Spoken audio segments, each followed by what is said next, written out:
नमस्कार मंडळी. आज मी ज्ञानेश्वरी या पवित्र ग्रंथामधील अध्याय 9 ओवी क्रमांक 421 ते 430 यांचे पठण करणार आहे. ओवी क्रमांक 421. तरी आता पवित्रतयाचेची कुळ, अभिजात्यतेची निर्मळ, जन्मले याचे फळ तयासीच जोडले. याचा अर्थ, जो मनुष्य खऱ्या भक्तीने आणि पश्चातापाने बदलतो त्याच्यामुळे त्याच्या कुळालाही पवित्रता प्राप्त होते, असे माऊली सांगतात. जन्म, कुटुंब आणि सामाजिक प्रतिष्ठेपेक्षा मनुष्याचे आचरण आणि आत्मपरिवर्तन अधिक महत्वाचे आहे. त्याच्या जीवनाचा खरा उपयोग त्याने चांगला मार्ग स्वीकारला तेव्हा होतो. म्हणजेच जन्माला येण्याचे सार्थक त्याच्या सद्गुणी जीवनात आहे. वास्तविक उदाहरण जर म्हटलं तर एका कुटुंबातील पूर्वीचा एखादा सदस्य चुकीच्या मार्गावर होता, पण पुढे त्याने स्वतःला बदलून समाजासाठी शाळा, रुग्णसेवा किंवा गरिबांची मदत करण्याचे काम सुरू केले. लोक आता त्या कुटुंबाकडे त्याच्या चांगल्या कार्यामुळे आदराने पाहतात. मनुष्याचा खरा मोठेपणा जन्मात नसून त्याच्या जीवनातील परिवर्तन आणि सदाचारात आहे. ओवी क्रमांक 422. तो सकळही पडिन्नला, तपे तोची तपिन्नला, अष्टांग अभ्यासीला योगूतेने. याचा अर्थ, संत माऊली येथे भक्तीची इतकी मोठी शक्ती सांगतात की खऱ्या भक्ताला जणू सर्व शास्त्रांचे ज्ञान, तपश्चर्या आणि योग साधनेचे फळ प्राप्त होते.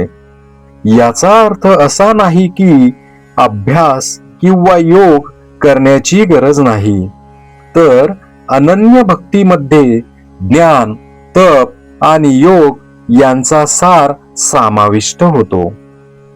भक्ती माणसाच्या संपूर्ण जीवनाला शुद्ध करणारी साधना बनते.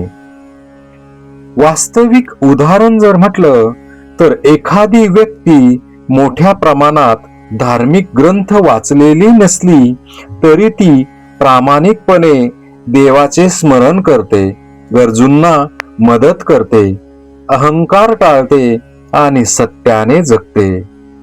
तिच्या जीवनातील ही शुद्धता अनेक पुस्तकांपेक्षा अधिक प्रभावी आध्यात्मिक शिक्षण देऊ शकते. खरी भक्ती ही केवळ पूजा नसून ज्ञान, संयम, सेवा आणि सदाचार यांचा संगम आहे. ओवी क्रमांक 423 आणि 424. हे असो बहुत पार्था, तो उत्तरला कर्मे सर्वथा, जयाची अखंडगा आस्था मजची लागी. अवघी या मनोबुद्धीची या राहटी, 12 आणि एकनिष्ठेची पेटी, मज माझी किरीटी निक्षेपिली.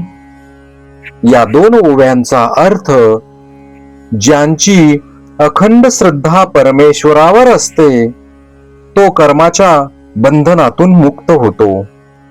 तो आपले मन, बुद्धी, इच्छा आणि निर्णय एका दिशेने म्हणजे परमेश्वराच्या स्मरणाकडे वळवतो. एकनिष्ठेची पेटी म्हणजे मनातील सर्व विचार एका दृढ ध्येयात सुरक्षित ठेवणे. अशा व्यक्तीच्या कर्मामध्ये अहंकार आणि स्वार्थ कमी होतात. वास्तविक उदाहरण जर म्हटलं तर एखादा डॉक्टर आपले काम फक्त पैसा कमवण्यासाठी न करता रुग्णांची सेवा ही ईश्वर सेवा मानून करतो. त्याच्यासाठी प्रत्येक रुग्णाची सेवा ही पूजा बनते. त्यामुळे कामाचा ताण असला तरी त्याच्या मनात सेवाभाव राहतो.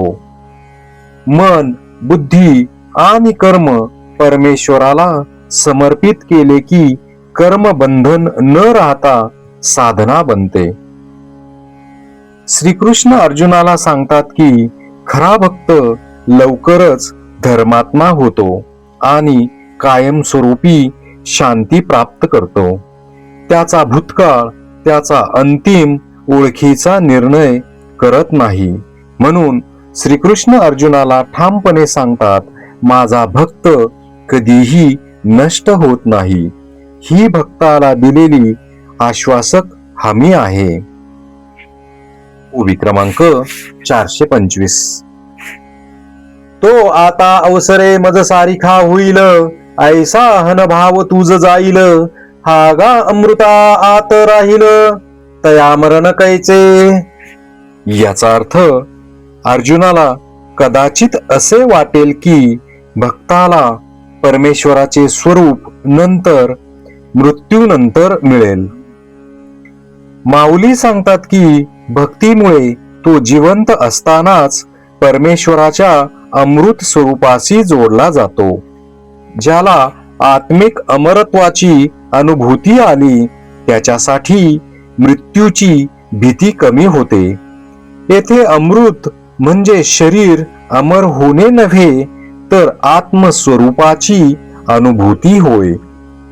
वास्तविक उदाहरण जर म्हटलं तर ज्याला आपल्या जीवनाचा अर्थ आणि ध्येय स्पष्टपणे समजले आहे तो संकटामध्येही आतून स्थिर राहतो.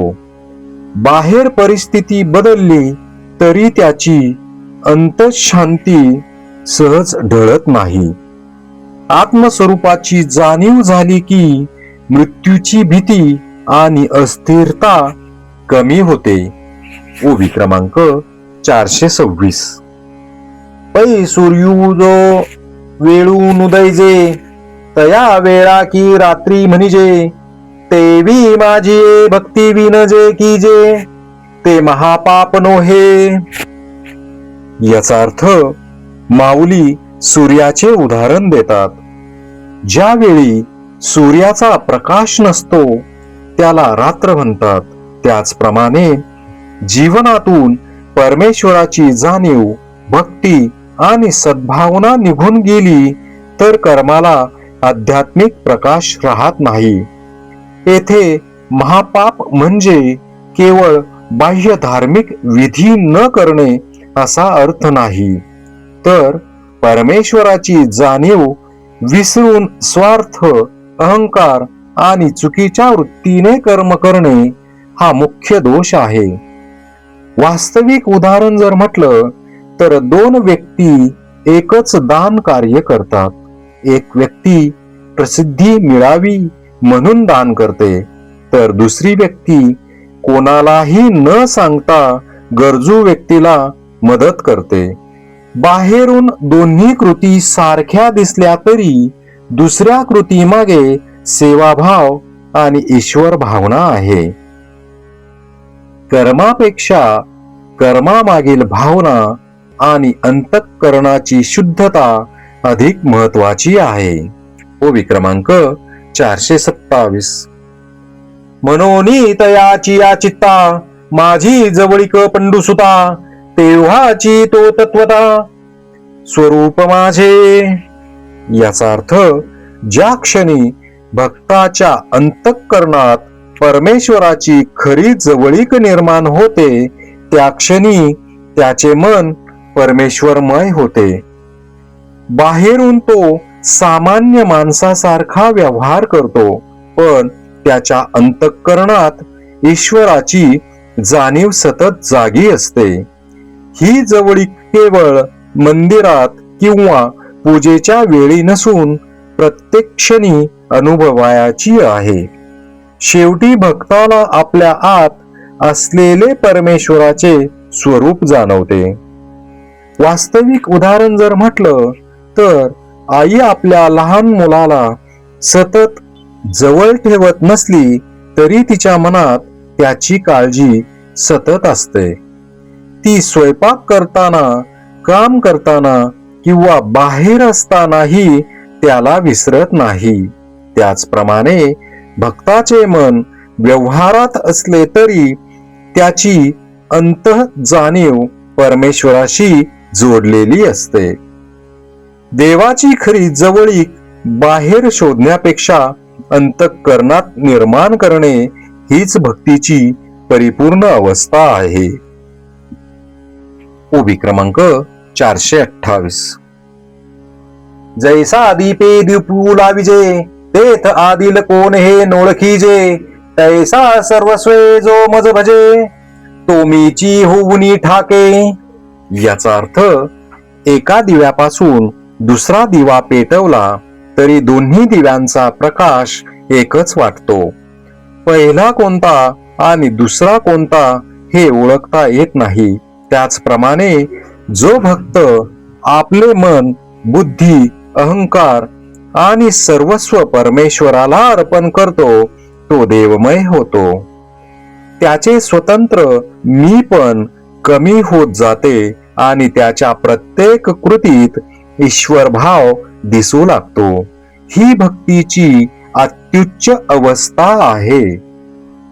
वास्तविक उदाहरण जर म्हटलं तर गुरु शिष्याला ज्ञान देतो, पुढे तोच शिष्य इतरांना ते ज्ञान देऊ लागतो. ज्ञानाचा प्रकाश कुठून सुरू झाला हे महत्वाचे राहत नाही, तो पुढे पसरत राहतो. अहंकार सोडून पूर्ण समर्पण केले की भक्ताच्या जीवनात परमेश्वराचे गुण प्रकट होतात. ओवी क्रमांक 429. मग माझी नित्य शांती, तया दशातेची कांती, किंबहुना जिती माझेची नी जीवे. याचा अर्थ परमेश्वराशी एकरूप झालेल्या भक्ताला अंतःकरणातील शांती प्राप्त होते. त्याच्या जीवनात परमेश्वराच्या स्वरूपाची तेजस्विता आणि प्रसन्नता दिसू लागते. माऊली म्हणतात की तो जणू परमेश्वराच्या जीवानेच जगत असतो. त्याच्या विचारात, वर्तनात आणि भावनेत ईश्वर प्रेम प्रकट होते. वास्तविक उदाहरण जर म्हटलं तर एखादा सेवाभावी व्यक्ती स्वतःच्या अडचणी असूनही दुसऱ्यांना मदत करत राहतो. त्याच्या चेहऱ्यावर समाधान असते, कारण त्याला बाह्य संपत्तीपेक्षा सेवेत आनंद मिळतो. खरी भक्ती बाह्य सुख देण्यापेक्षा अंतर शांती आणि समाधान देते.